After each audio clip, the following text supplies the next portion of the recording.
Today, on this episode of the Going Deeper podcast, we're going to be talking about wrestling a little bit. Have you ever wrestled with God?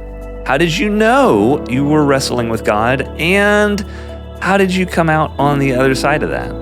I'm your host, Kyle McCaskill. I'm Brian Yike. I'm Doug DeGraffenreid. So join us as we go deeper.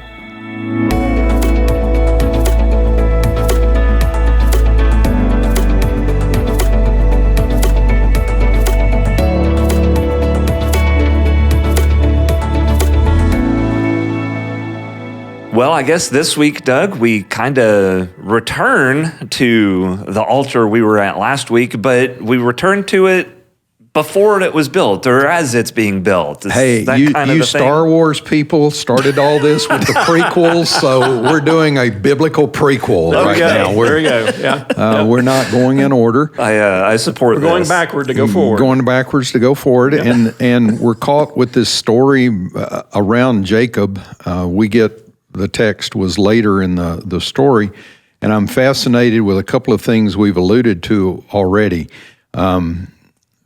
Genesis 22 is the potential sacrifice of Isaac, and what happens is that after Genesis 22, Abraham disappears from the story. Isaac becomes the one through which the story moves now, and when you read the Isaac saga, you kind of go, yeah, he's not really an important dude, is he? He basically marries Rebecca, and they have twins, Esau, which is based loosely off the Hebrew word for red, and Yaakov, which is the Hebrew verb to grab. And what I like about the Old Testament is it doesn't shy away from family dysfunction, because this is a dysfunctional family. Oh, man. Daddy loves Esau, the deer hunter. Daddy's all about him. And I don't want to call Jacob a mama's boy, but Jacob was mama's boy. Yeah. He may have been a little spoiled. He may have been, maybe always sheltered. Sheltered. There you go. Yeah. But mama wants Jacob to achieve. Jacob is the J.R. Ewing of the Old Testament, and I just told my age, so go watch Dallas and you'll get that reference.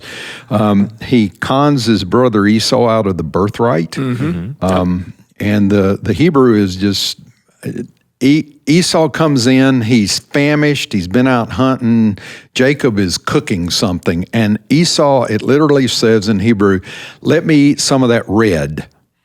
It basically has a real kind of a guttural thing. He wants to pour it down his maul, which is just it's a Popeye cartoon. Yeah. And Jacob could have been cooking red dye number 2. He could have been cooking red sauce for spaghetti. He could have been, it didn't matter.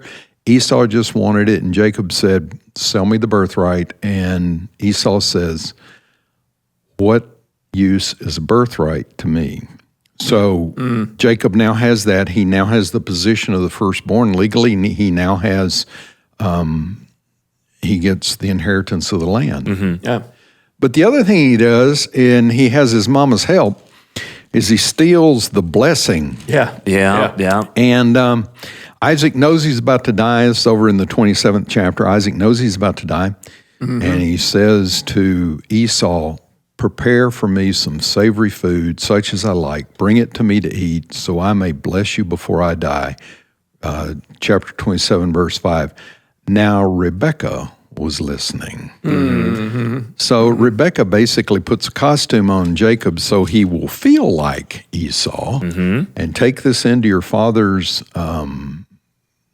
room. Daddy's gone blind, basically. He'll never know. You get the blessing. And the voice is Jacob's voice, Isaac said, but the hands are the hands of Esau. And he did not recognize him because his hands were hairy like his brother's Esau hands, so he blessed him. And so Jacob has now stolen the birthright. He's now stolen the blessing. And he decides to get the heck out of Dodge. Well, I mean, you tricked two important people right.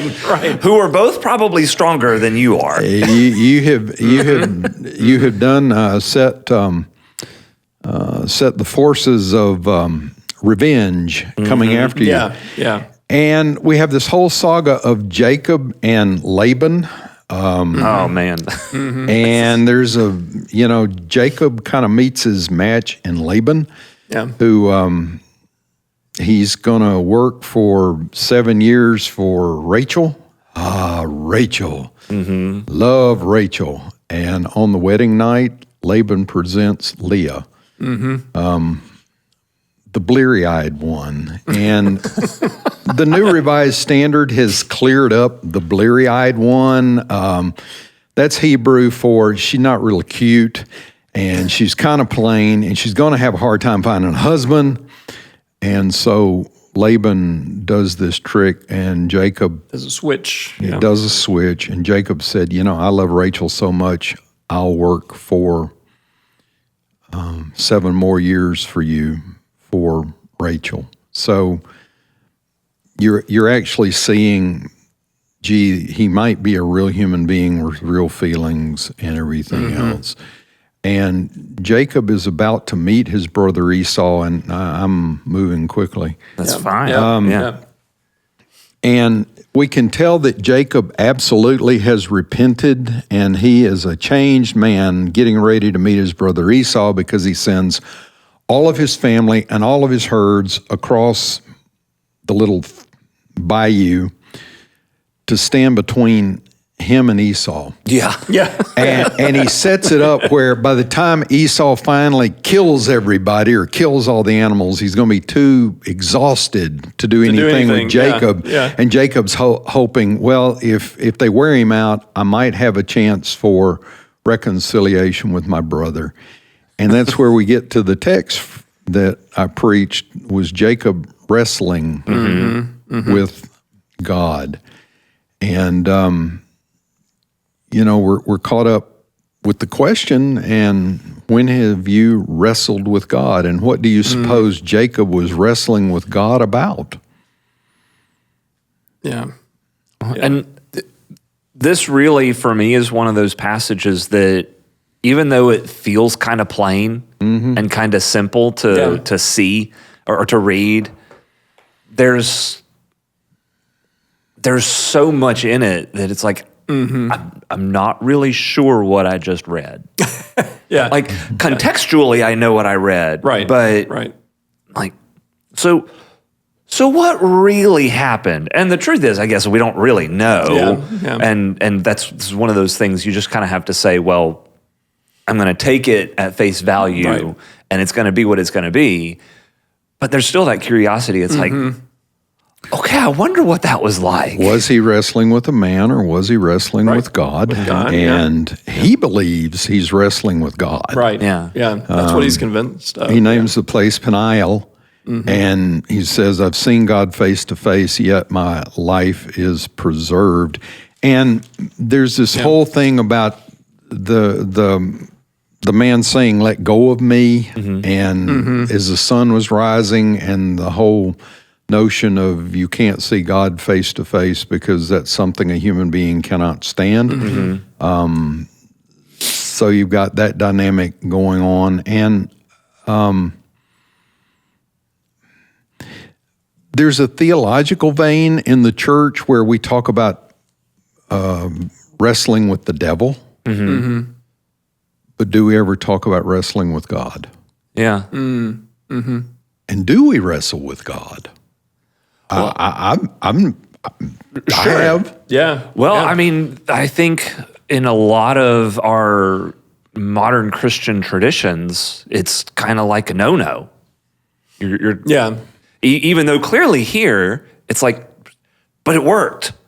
It worked because, and reading the notes on just the passage and how it's constructed, it's like you fight for so long, and then you wear yourself out, and eventually, instead of wrestling against, you begin clinging to. Yeah. And there is that movement in the text. yeah. And was Jacob trying to let go of his past, or is Jacob actually understanding what God has called him to in the future?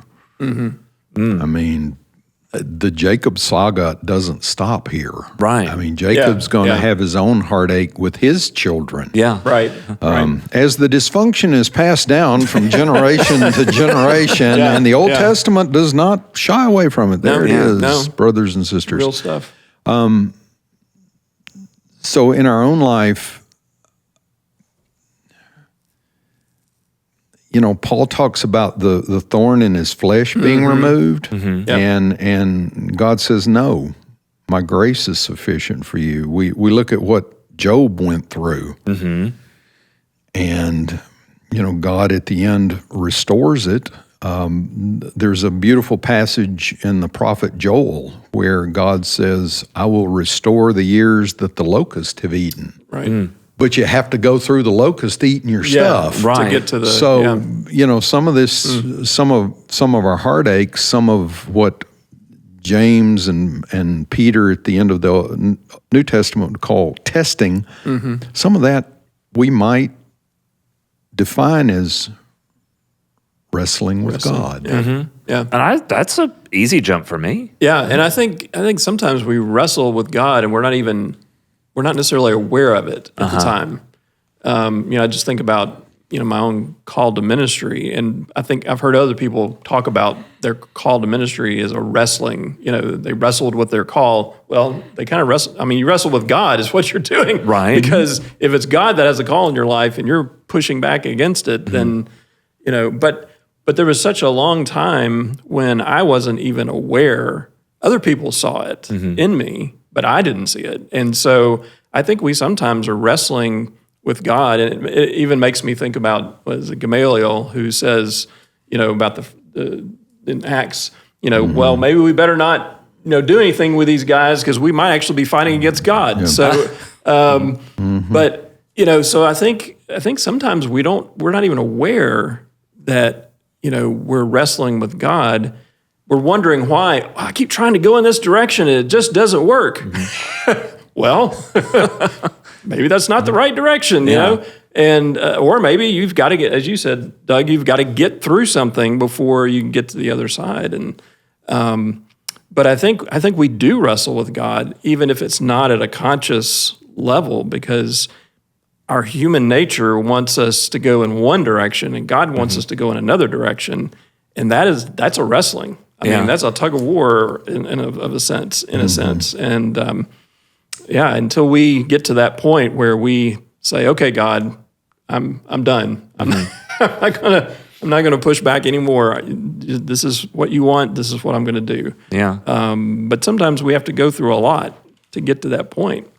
Well, I guess kind of like with Jacob, he was given the birthright, he was given the blessing, but yet everything that he did, he fought against it. Yeah, he ran away, he did all this stuff. He clearly was showing at that point, right after when he initially ran away, that he didn't really maybe trust the way he should have, or he was attempting to relate to God in the way he'd related to human beings. He was going to grab and steal everything. Yeah. And God said, I'm going to show you, Bubba. I'm going to hang it. I'm going to watch this. He wrestles all night. And you might be able to say he comes out victorious, but what the Scripture's telling us is he comes out limping. Yeah. Right. And it goes back to that passage where Jesus said, you can fall on the rock and be broken, or you can let the rock fall on you and be shattered.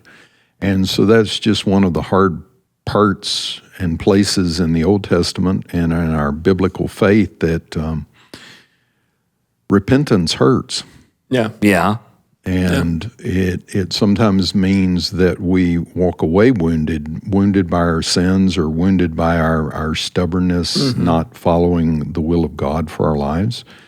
There are a bunch of Christians wounded because God closes a door and they keep following the cross-stitch admonition. When God closes a door, he opens a window. No, he doesn't. And you people need to quit jumping through those windows. That's why you're wounding yourself. When God closes the door, it's closed. Turn around, go a different direction. Don't try to find a way around it. Yeah. And that's what you see with Jacob. He's trying to do God the way he's done life. And God says, no, I've got something else planned for you, Jacob. And he's one of the biblical characters. He gets a new name. Yeah. And for those that don't remember the story, a few verses forward, what is that name, Doug? He gets the name Israel. Boy, it sounds like I've heard that name before. Yes, we've heard that name, and we have experienced the character of Israel. They run hot and cold throughout the Old Testament, and they continue even through the New Testament. Some of Israel accepts Jesus. Some of Israel rejects Jesus. We see Israel popping up in the early church, trying to have everybody be good Jews before they're good Christians. And even today in the news, there's Israel, God's people. And they're right in the place that we're reading about right now, and they're in the midst of conflict and they're in the midst of turmoil. It's just such an interesting thought to think when you come at a lot of this stuff historically, as well as theologically, and you look through history, you can see that thread. It is consistent. To me, it's one of those, I guess, markers that says, this stuff really is real. Because look, it's still happening. This stuff here, like, there's no way you can get that many people to still basically be writing this same story that was started, 6,000 years ago. And it's this constant, like you said, Doug, it's this constant, the story of Israel is this constant going back and forth between faithfulness and idolatry and, over and over and over again. And so it's no wonder that even in the New Testament, I think it's the end of 1 John, the last line is, little children, keep yourself from idols. I mean, it is a quintessential human problem that, rather than follow the God who is the creator of the universe, we want to set up our own little God boxes or whatever and all of that. And you kind of see that in Jacob. He wants to make his own way and force things. And, even the whole story about the sheep, and I mean, all kinds of manipulation and we're still doing it even today. And even as Christians, we sometimes do it. We try to make deals with God. We try to, have our cake and eat it too, whatever metaphor you want to use. But we want to have the world and God. And God says, look, you got to make a choice. And it's not, I'm not saying it's an easy choice, but it's, it's there before us. And Jacob limps off from meeting God and meets his brother Esau. And there's one of the beautiful stories of reconciliation in the 33rd chapter, brothers. And their relationship is, it's matured, it's older, it's wiser. God has blessed Esau and God has blessed Jacob, and Jacob said, if I find favor with you, then accept my present from my hand, for truly to see your face is like seeing the face of God, since you have received me with such favor. So perhaps it's when we are forgiving and gracious and accepting and practice hospitality to another human being, we help them see the face of God in us. It is interesting. So have you put on your God face? Well, that's a new question for us. Well, it is interesting that even though they make peace, and Esau's like, yeah, come on, join me. Jacob's like, we're going to go this way. And they separate, And so even in the end, even after making peace, there's this separation. And and then, he comes to the plot of land in Shechem, and that's where he builds an altar, after splitting from Esau. Yeah. So it's an interesting twist. And you speculate, maybe Jacob still knew himself. Yeah. I can't do this because I'll be trying to steal my brother's sheep again. Right. We'll be back to where we were, but let's leave it at peace. Let's leave it at peace. 33 is a beautiful reconciliation and an acknowledgement, I think, that we can't live together. Our herds are too big. And there's too much of us. So the Bible gives us a peek into family life in the Old Testament. Yeah. But I like the thought there that just because maybe we have experienced this grace, this freedom from the sin that we did, we also, at the same time, don't need to intentionally put ourselves back in the situation that led us to the original thing. It's like, just because you've received freedom for that, don't keep doing the things you were doing before. And have that wisdom, learn from your experience to maybe go about things a little bit differently. Yeah. And I think that's where, as Christians, we need community, because left to our own devices, we might be pulled back in that direction. Oh, absolutely. And we need other people in our lives that can say, hey, hold on, time out.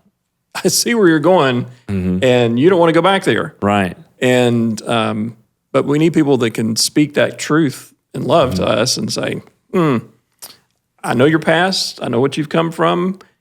And if you go down that road, I'm afraid you're going to be right back where you started. Yeah. And, and John Wesley even said, leave it to me to bring up John Wesley, but, he was talking about a place where in Wales where they had preached and, lots of revival, but he said there were no societies, no bands, no class meetings, and 9 in 10 were as fast asleep as they were before. And so, he recognized in the Methodist revival that if people, as you said, Kyle, if you didn't keep going in that direction, you're going to go back to where you were. Yeah. But we needed other people walking with us to keep us from doing that. And I don't think it's a cop-out either. No. I think one perspective might be that, well, but you shouldn't have to struggle with that anymore, so it shouldn't be a problem. Right. But at the same time, if you keep putting yourself in the situations, maybe don't. It's okay to say, hey, look, I know that me and myself is not capable of doing that. So I'm not going to continually put God to the test to say, hey, keep saving me, keep saving me, keep saving me, even though he will. Yeah. Stop doing this stuff. Just stop it.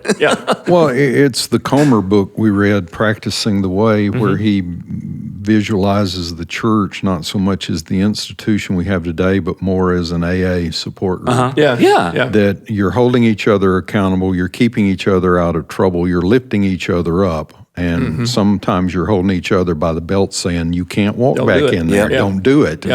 I'm here to keep you from doing it. It's an authenticity that creates authentic community. It's the bands. What's your besetting sin? What are you struggling with? I'm here to support you and nurture you and care for you and keep you out of trouble. And so, I think Jacob may realize that about himself, that he's got to go to the next thing. He can't go back home. He's got to keep moving in the direction God's calling him to move. And what we do with these stories of the patriarchs is we're very quickly turning pages, because we're going to get all of Jacob's kids here, and then we're going to focus in on Joseph and the Technicolor Dreamcoat. Right. I mean, all of this is taking us to explain how did the Hebrews end up in Egypt? In Egypt, yeah. This is the prequel to the Hebrews' salvation story. Yeah. And, one of the things we don't fully grasp or realize is that all of us are writing the last chapters of the book of Acts still. Yeah. Acts just stopped. I mean, we continue doing it. So what are you going to do with your part of the story? It's funny you say that. We, when I was in college, we did worship for a youth group in Oklahoma somewhere for one of their retreats. And the theme of the retreat weekend was Acts 29. And we all got T-shirts that had Acts 29 printed on the back of it. I'm like, that's kind of cool. Yeah, That's been... The story continues. This has been what? Oh gosh, that was in 2001. So it's been over 20 years, and I still carry that with me. And there's an Acts 29 church planting network. There's a whole movement within the church that recognizes we're still writing our story and telling the story of faith. Living it, So, and sometimes it's our story that has even more impact as we're witnessing and telling people. Because, Doug, you've said so many times, I remember it was your first confirmation service that you did here, where you said your prayers, your presence, and your story, and you focused really heavily on story.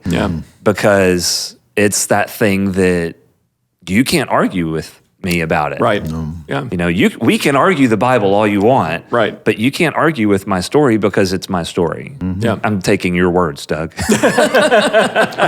I'm glad my Preachers words are used landed to that. someplace. We do worry about Kyle producing the outtake reel. That's right. Yeah. Yes. But I like this, and it really kind of sets us up to propel this story of God into the next thing. And really, like you said, Doug, it's the prequel. And if you don't know where you've been, how do you know what to do with where you are? What's that, the cliche, those who don't study history are doomed. Those who don't remember their history are doomed to repeat it. There you go. Thank you. Yep. So we should remember our history. Yeah. And understand that sometimes when you're wrestling, it is with God. Yep. And that's okay. It's all right. I think I would rather wrestle with God than wrestle with the devil any day of the week. My chances of coming out on the better end of things in the long run is a lot better. Well, God wants to bless you and to bring you life, eternal and abundant life, and He wants to bring the fullness of His love and grace into your life. And the other team wants to rob you of all that. Right, so these wrestlings sometimes we do with God are for our benefit. Yeah. Well, and looking at it this way, why do we insist on claiming that we're wrestling with the devil? Because that's not my fight. There's somebody that can do it way better than me. Well, the sad thing about that is that fight was already settled at Calvary. Exactly. Right. I mean, the devil's defeated. Yeah. And so why are we picking him back up and ringing that bell again? Let's go for another round. It's done. I don't know. There's just some He's still things. causing trouble, but he is doing that. But there's some things we just can't walk away from sometimes. So stop wrestling with the devil. Stop wrestling with yourself. Maybe start wrestling with God, and see where He wants to take you. And maybe that's how you learn to cling to God. Just hang on to Him and don't let go. Good stuff. Good stuff. Well, any final words as we wrap this one up? I think there have been a lot of words already. I think we've covered it. A multiplicity of words. A plethora of words. Oh, that means a lot. Hopefully some really good words in all this. Yeah. Well, thank you all for, again, this conversation. This series, I have thoroughly enjoyed doing this series with y'all. It's been good. It's good conversations, good understanding of some of these things. So, And if you're still watching, I want to thank you for listening and participating in however you are participating in this. And if you carry this conversation forward into your daily life, maybe ask some of the people in your group, in your world, how are you wrestling with God? Are you wrestling with God? And what does that really look like? But with that, go ahead and if you aren't subscribed, go ahead and subscribe to the podcast, wherever that is. Interact with it positively in any way that you possibly can. Leave us a comment, ask us a question. Maybe we'll address it in the next one. But with that, we will see y'all very soon in the next one. Thanks for listening.